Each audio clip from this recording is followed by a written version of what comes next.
Түбән Кама районындағы Зәй елгасы аша салынган күпер белгечләр тарафыннан авария хәлендә дип табылган. Күперне тиз арада төзекләндерергә кирәк. Эшкә июльдә кирешергә җыйналар. Bir gün içinde bu köprü aşağı mеңләгән машина уза. Yükleniş bik zor. Köprü salıngandan beri bir tapkırda төзекләндерелмәгән. 47 yıl элек салынган конструкция ремонтка мохтаҗ. Халык арасында Зәй дип йөртелгән күпер Түбән Камадан килгән төп юлларның берсендә урнашкан. Шәһәрдән тагын 2 чыгу юлы бар. Чаллы аша, Капма-Каршы якта һәм Зәй аша. Ремонт эшләре 1 июльгә планлаштырылган. Белгечләр ул 2-4 атна дәвам итәр дип фаразлый. Бу вакытта биредә хәрәкәт тулысынча була.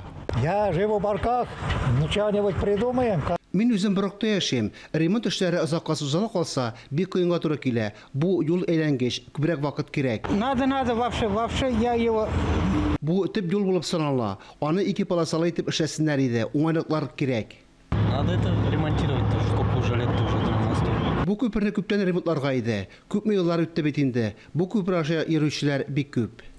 Хәзер күперне төзекләндерү проекты өстендә эшләр. Ремонт эшләре Түбән Кама районының күперләр төзү фонды акчасына уздырыла. Фәнис Мөхәммәтов, Анастасия Шакирова, Фәхри Ислам, Татарстан яңалыклары, Түбән Кама районы.